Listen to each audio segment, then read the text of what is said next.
Hello and welcome to episode 5 of VMware Today, the XenTegra podcast, all about the VMware portfolio. Today, we're going to talk a little bit about some new vSphere technology, things that have come out in vSphere 8. I'm joined today with Browne, our Director of Solutions Architecture. Barry, how are you doing today? I'm good. I don't know if we mentioned before the call that there's I'm a bit nervous, Phil, to be honest. We're going to Charlotte next week for a mid-year company review, and I looked at the weather forecast and I see it's going to be 34, 35, 36 degrees Celsius, and that's no bueno. For those of you, whoever's watching on the YouTube, look how pale I am. I got red hair. That kind of temperature doesn't jive well. So I'm a little nervous, Phil. I'm going to leave it at that. That begs the question, Barry, do you own enough shorts to be able to survive the week? Well, I think I got to go visit Under Armour. We're also joined today with Rizwan Shaihk. Rizwan, how are you doing? I'm doing absolutely fine, Philip. And yeah, the weather is good. Rizwan is our resident EUC expert. We stole him away from VMware not too long ago. And so all things Workspace ONE and Horizon are Rizwan's specialty. We're really happy to have you on the XenTegra team. Thank you. Thank you very much, Philip. So how are things going for you these days? Having great conversations with customers? Yeah, all good, Philip. Everything is all good, all going on good. And we're just talking about a lot of things, a lot of stuff about data centers and including that involves VMware Horizon. And on top of it, the data center, when it comes to, there are a lot of other components that we need to learn about, we need to discuss about. And I think this session would really be a good learning for me as well, and all of the other people who will be watching this. Yeah, it's funny. We've got to have a great foundation to be able to deliver great EUC experience, and so today's session definitely aligns to that, because the DPU innovations in vSphere 8, along with the introduction of the distributed service engine, it's going to allow us to push through more performance and better security in general. So yeah, it's an exciting topic. So that's correct. Yeah, let's start there. I was reading the articles this morning, and to be honest, I had to read them a couple of times because to wrap my head fully around DPU and the distributed service engine. So super high level, what is DPU and why should I as a customer even care about the technology? It's a great place to start. So DPUs are really something that have become a genesis from the concept of a smart NIC. So back in 2020, VMware started a project called Project Monterey, and it was around re-architecting vSphere to make use of and offload certain functions to smart NICs. So the common practice for us in the last decade has been to load up the processor, the CPU, inside of a server and have software be that really, critical defining difference. But everything hits the CPU, everything hits the main processor. So this concept is really around offloads, at a very, very generalized stance.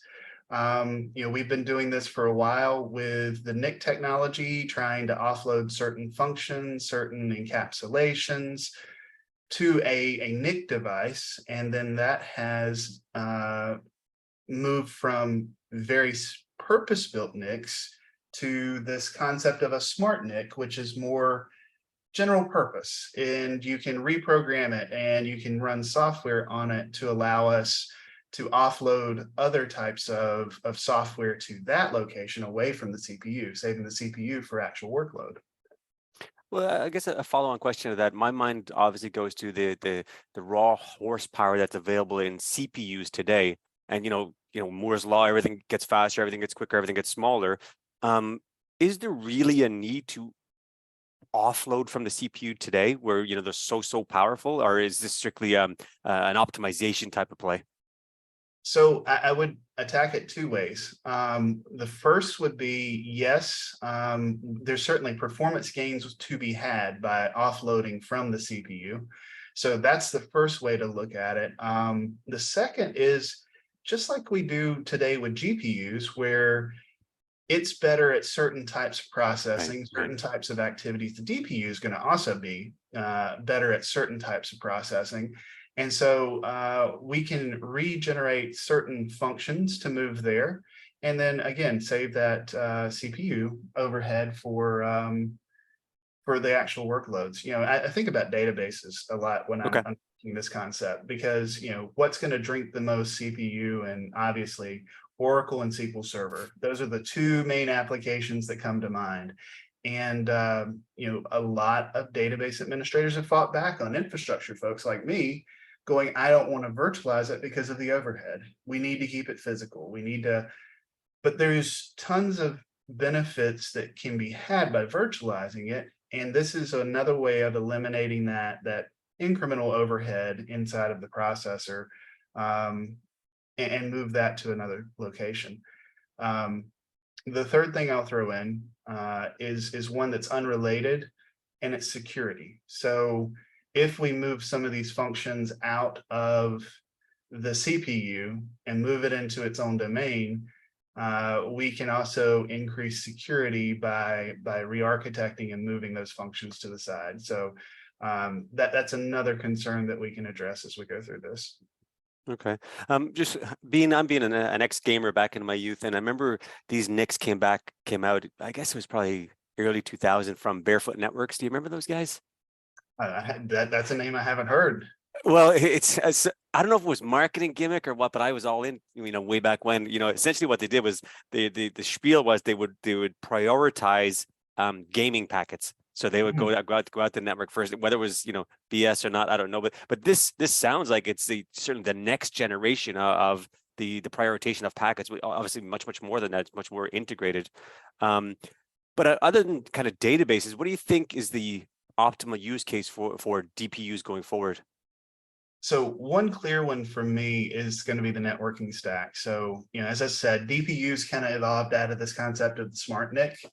And so when we start talking about programmable networks, NSX in particular, in the vSphere or in the VMware realm, we've always had, requirements around NICs that would be able to do Geneva encapsulation for overlay networks and things like that. So we had to dedicate NIC hardware. We had to, allow it to do that overhead.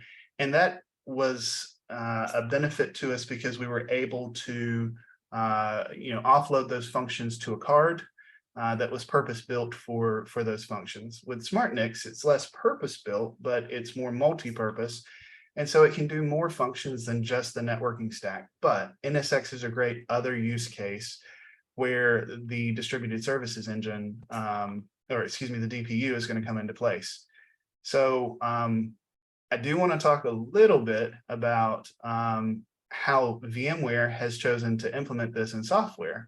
Before we do that, let me ask a quick question, because you hit something pretty interesting there. You said VMware implemented in software, but there has to be a hardware aspect to this, right? So I can't go buy an x86 box today and have it be DPU enabled. I'm imagining there's an HCL for DPU, hardware compatibilist for DPU capable hosts. Is that right? Absolutely, there is. Okay. Yeah. So there's a software and a hardware component, and it's a great distinction. So the DPU is going to be your hardware component, and then the software component is going to be something called the vSphere Distributed Services Engine, brand new in version 8. And then the DPU, we do have a few select vendors. Right now, believe it or not, it's not the common NIC vendors that you would think of. It's actually your GPU vendors. So both NVIDIA and AMD today have DPU-based hardware. So on the NVIDIA side, we have something called Bluefield, and on the AMD side, we have something called Pensando. Those are the brand names for the cards. That's really interesting. So no Intel. It's okay. This is interesting all of a sudden. Wow. Okay. Yeah, so out the gate, we've got a couple of vendors that are being supported, and it allows, basically offload of, in the future, it's going to be multiple different functions, but today it's really around offloading the network services inside of vSphere off to the DPU. So just thinking about the players that are involved here from a hardware perspective, does that mean they're using something similar to GPU cores for the compute of the DPUs? So that's another great question, and Okay. it's an interesting flex here. So as we start talking about the software, I've got some theories around this. This is not VMware official, but um, what we're using on the DPUs are actually ARM processors. So when you think about projects like ESX on ARM, Hmm. this is one of those places where ESX on ARM comes into play. And so that becomes the basis from a software stack for the distributed services engine in vSphere 8. It runs ESX on ARM on the card. So we're talking about system on a chip type architectures, the same thing that runs inside your Android or iOS phone or tablet, those coming into the data center. And so VMware has rewritten the ESX stack to run on ARM processors optimized for ARM. Hmm. And then these services, as the distributed services engine kind of calls out, there are going to be services that run on the DPUs on these ARM processors. Those services have been rewritten and architected to run on ARM as well. ESXi and ARM. I hear about it, often Netherlands. I've never heard of it actually being in use, but this is certainly the first, I think the first mass adoption we're going to see of ESXi and ARM in a kind of roundabout way, I guess. Absolutely. And so VMware is being really smart about this, right? They're controlling the components they control. So they Right. don't control the workloads. They don't control all of the applications. They're leaving those on the CPU. But then things like the storage stack, so vSAN is something that they could potentially run on a DPU. NSX is something that they're going to run on the DPU. There are other functions that we can think about where they're in control of the software stack. So it makes sense to move those services over, both from a air gap Hmm. between the CPU to cut down on security threats, as well as optimization and better throughput. But yeah, it's an interesting concept. So yeah, Yeah, yeah. So and they're being smart about it.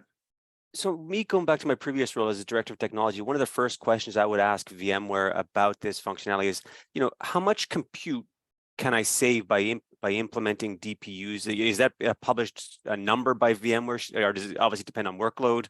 But it had to be double digits as a minimum for me to kind of get out of bed, for lack of a better word. I haven't seen numbers, Okay. so I don't know. I think that performance is a portion of the benefit, but I Hmm. think security is probably going to be Right. one where we see more mass adoption here. And then the NSX conversation is a lot about security. It's around microsegmentation and inspection of packets and being able to do all of these other flow-based type Hmm. security functions. So being able to run those off on the side means that we're saving more and more. So from a strict virtualization standpoint, I don't know that we're going to see as much movement on this because of performance as Yeah. I think we would over security. Yeah, I think you're right on that. Um, just a little follow-up, kind of circling back on the ESXi on ARM conversation. Does that mean me now as a vSphere administrator have to manage essentially two hosts within a host? Yes and Okay. So yes and no. So VMware's done what VMware does well. They've simplified the process. During vSphere 8, ESXi 8 installation, if there is a SmartNIC discovered in the host, it will install a separate ESXi version that it keeps in parity with your primary ESXi on Oh, the okay. server. So lifecycle and things like that, they've done in a very smart way so that you don't have a huge additional overhead as an administrator. You're able to lifecycle both together, and it's fully recognized as part of that single installation process. It's essentially one new screen and off you go. So it's a great I think architecture, because they're not increasing the amount of overhead for Right, an right. administrator. Okay, just thinking back to the installation process, it's a new screen as part of installing ESXi8 or vSphere 8. Once you finish installing the hypervisor, is there now, first thing you obviously do is go into licensing and you license your host. Do I now have to go in and license a DPU? You do not. Aha. At this point, think of it as the same sort of concept as the sidecar in an Amazon web scenario. You know, Amazon has these little co-processors that sit next to all of their bare metal, and they're able to do power on, power off, all those kind of functions. And this is sort of the same concept here. It's more of like a co-host or an offload engine. So right now there's no additional licensing. You're licensing your CPU hardware, you know, either by core and subscription or by socket and perpetual, and you get the benefits of this DPU if you have the hardware available. Well, And speaking again, about just thinking about hardware, we got to talk to Andy about getting some of these guys in our lab because I know Andy listens.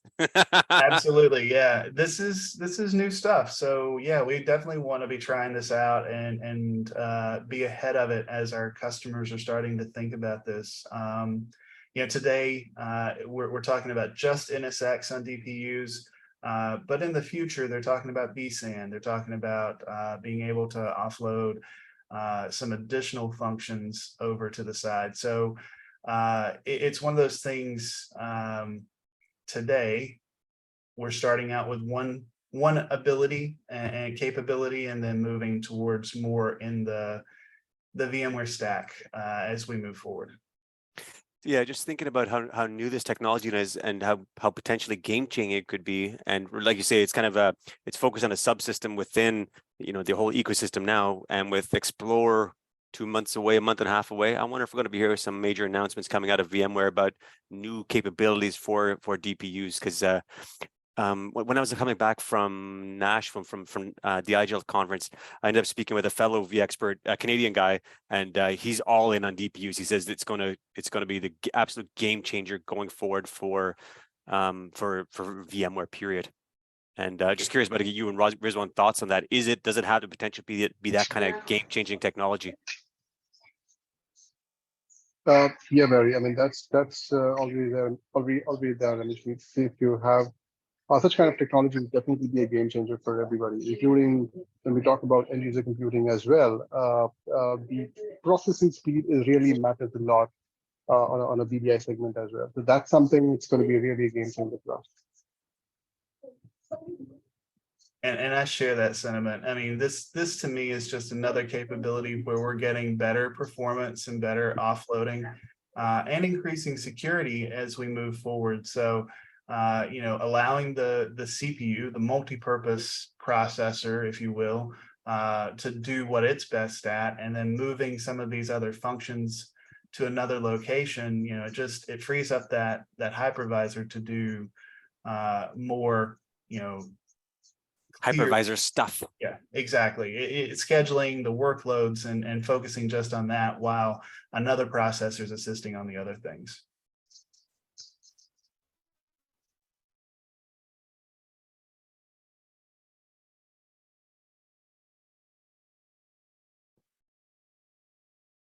So one of the other great things that we're getting today from a DPU acceleration, like I said, we're starting out with NSX. So you've got accelerated networking offloads, which can reduce latency. It frees up the CPU cores like we've been talking about, but it can do all sorts of the computations and things around flows and packet level analysis, so that we can get better observability at the host level, all without taking up additional CPU cycles. So it lets us scale security and be able to do more of the distributed firewalling functions, IDS, IPS, without impact to our actual workloads. So as we move up the network security stack, I think that's one of the key reasons that VMware went to NSX as the use case first. But I do think, like you alluded to, we will probably hear a lot more about this at VMware Explore next month. And I'm excited about it because, you know, this is a great place of innovation where VMware is pushing the boundaries further than other competitors. And so, I think the consensus across the industry is that software is the place of innovation. But this is one of the places where, purpose-built hardware can also come back. It's a cyclical sort of thing. We do purpose-built hardware, and then that's the thing. Then we go back to generalized hardware, and then we come back around to purpose-built hardware. There's some use cases where it just makes sense. And this is an innovative one where we're combining those two concepts. It's purpose-built, but it's also purpose-built for offload, but it's also a generalized use case where the ARM processors is sort of like what we're getting in the Intel x86, where we can program it and go. So there's huge benefits and huge upcycle for us. Right. I had to step away momentarily there while we were talking. I did hear you say IPS IDS. Is that part of the DPU, or were you on to something else already? No, it's more of just that concept that it's an ARM processor, and so it can run any sort of application. It's programmable, as opposed to the previous generation of NICs, which were in silicon created to do a particular function, a particular offload. These are more general purpose, and so you can layer on additional functions, additional things to an ARM processor because it acts more like a generalized processor. You can think about all the different apps that we have on our phones today. And it's a great analogy to what's capable on a DPU in the future. So thinking about these applications that are available, does that mean you can buy DPUs with different levels of horsepower, storage, memory, or is a DPU from AMD or NVIDIA? It is pretty early today. We're not seeing a lot of variation on the DPUs that we have, but I do expect that will probably change over time. Again, we've got a pretty limited hardware compatibility list. I think there's maybe 3 total options. So as you're going through and doing your installation to choose, there's only a few different options that are recognized from vSphere at this point. So pretty limited HCL today. Okay, I assume the slowest is 10 gig. So you've got different port configurations. I'm looking over at the Pensando stuff right now, and it's actually 50, 100, 200 port configurations. Okay. The Bluefield stuff from NVIDIA. I don't see a list of what the speeds are. But yeah, I mean, that's another consideration as you're talking about these is what do you need upstream of them to be able to make use of it. So, other functions not necessarily going to have to rely on the NIC capability portion of it, but certainly for the NSX functions, the uplinks are important.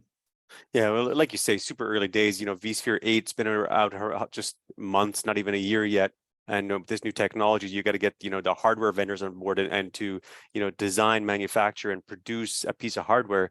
That doesn't happen overnight. So I suspect this is gradually going to become a growing ecosystem of not just hardware SKUs from the two vendors today, but more hardware partners will come into the play. I suspect Intel is chomping at the bit to have a look at this. Well, and I would encourage folks that are going to be on site for VMware Explore, the NVIDIA booth and the AMD booth, those are 2 places where you're going to want to go and you're going to want to ask them about the DPUs and smart NICs and just have a conversation with their engineers and take a look at it. I'm sure they'll have a few examples of those sitting around in their booths, but talk with them about what they're doing and what they're coming out with. I think it would be a really interesting conversation, and you're going to look really smart walking up and asking about DPUs. So there's an added bonus there too. And then you can send us a thank you note for making you sound smart. Yeah, because historically, at these events, if I saw NVIDIA or AMD at these events, well, not so much AMD, but NVIDIA specifically, I would think, workstation graphics cards, gaming graphics cards, not something around, a NIC at the end of the day, right? I always thought about it, the CAD CAM, Call of Duty, but nothing to do with, enterprise networking. So yeah, that's a wholesale game changer. So I'm going to be visiting my friends at NVIDIA for sure. Well, and that's the thing. I mean, we've seen that changing over time. So NVIDIA is still a mainstay within the GPU and gaming market. From a home consumer perspective, but they've also been doing a lot of co-engineering with VMware around GPU sharing, which we make use of in Horizon. And so we do a lot of quoting around those shared GPUs where we're able to take a single card and slice it up into sometimes up to 64 different virtual GPUs that can be allocated to our EUC workloads. And so I think it's a natural progression of that co-engineering to, for VMware to reach out to those hardware partners and ask them, to help engineer these new ideas together. It's a really cool thing from a partnership perspective. Mm-hmm.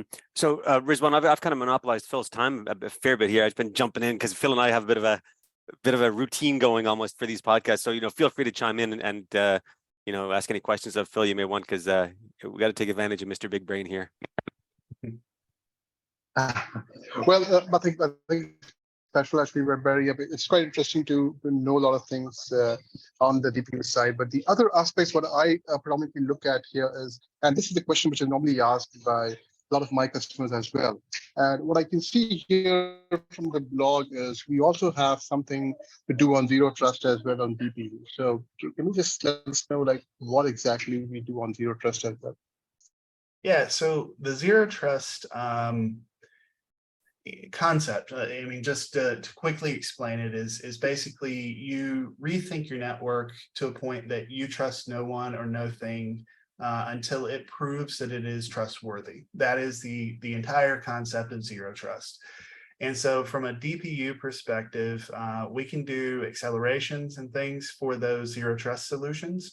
There's workload isolation. So you've moved those functions of zero trust and inspection, and they're now isolated completely onto their own card.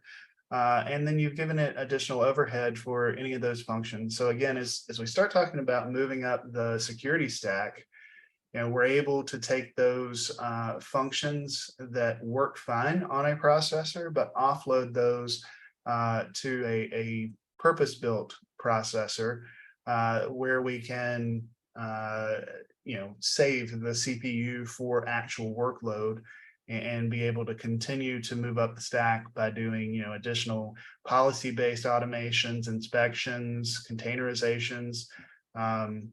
And one other interesting thing is we were introduced to Project Monterey. There was some talk about bare metal workloads, and that's not where we're at today. Mm-hmm. But sometime in the future, I mean, this is something that VMware has publicly said, they also want to not only talk about these offload functions and capabilities across virtual workloads or containerized workloads, but also bare metal workloads. So when we start talking about zero trust, this is a concept that's going to apply across the entire landscape of our data center and cloud environments. And so VMware is also talking about, bringing that capability to bare metal. I'm just thinking about That's DPUs, awesome. DPUs at a cluster level. Think of things about vMotion within a cluster. Does that mean every host within a cluster needs to have a DPU installed or enabled? Yeah, so Yeah. you're going to manage this across the cluster level, and it follows the same tenets that we've had for vSphere. We want to match the hardware as much as possible. We want to have matching network configurations. We want to have the same number of ports. So all of those best practices that we've been accustomed to for the last decade or 15 years, we're going to still continue across this concept of DPU. So yes, we're going to want to put a DPU in each one of these. But the cool thing is that we're talking about functions and not workloads. So the functions would have been things that were happening at the hypervisor level, at the kernel level, as opposed to the actual workloads where vMotion and things like that come into play. So again, we'll want to do the best practices, but it's really two separate conversations. Okay, and just looking at the hardware ecosystem again. So obviously we talked about NVIDIA and Pensando. Is that Pensando? Is that what it's called, Phil? It is AMD Pensando. So Pensando was an independent company, did a lot in this sort of programmable networking space, and then AMD acquired them a few years ago. Ah, okay. But from a shipped box from the factory, it looks like the only players are Dell, Lenovo, and HPE. Is that right? That is right today, and so we do have certain hardware partners who have adopted this concept. And so yeah, it's those three today, and then I expect there may be some other capabilities coming. You know, as we've seen in the past with VMware, they'll launch with a particular vendor or a group of vendors, and then they'll expand beyond that. Right. Yeah, I see that, the sky's the limit for this technology. Obviously, we're kind of at version 1.0 right now with we're at version 1 with version 8, if you know what I mean. Exactly. Yeah, it's a little further along than a minimally viable product, but this is cool because we've watched this grow over the last 3 years or so. You know, this is a concept that came out in 19 or 2020, and it came out with the ESX on ARM, and you see certain people tinkering with that as a research project and looking for use cases and looking for ways. And now we're to productized where we're getting it in a release of vSphere with a real strong use case. So we've watched this go from research project to product, and it's pretty exciting. And I've watched it go from, my old gaming box back in the day with Barefoot Networks. I got to look those guys up. I wonder if VMware bought them somewhere along the line. Well, and it's funny, like what is it? We just recycle the same ideas. I think Yes. saying, I mean, it's in computing, we've had these waves of transition, from centralized to decentralized to centralized to decentralized again as we start talking about edge. So we've had these waves of change that kind of come over the industry, and so this is kind of another one of those, moving from a centralized everything runs on the processor to a little more decentralized within our clusters, having this additional processing capability to the side. Right. I just did a Google search about Barefoot Networks acquisition. The first hit, Intel bought them in 2019. So there you go. So you have been continuing to run those on your Intel mix. So yeah, I was the early adopter in this case, trying to get more frames in Call of Duty. That's fantastic. Well, this has been a great conversation around where we're at in vSphere 8, news ways to get performance and security, and then the new concept of DPUs and distributed service engine. If this has sparked questions for you as a listener, please feel free to reach out. This is new ground. We're all learning together. This is not something where anybody's an expert yet. It's brand new capability, as Barry said, kind of version 1 and version 8.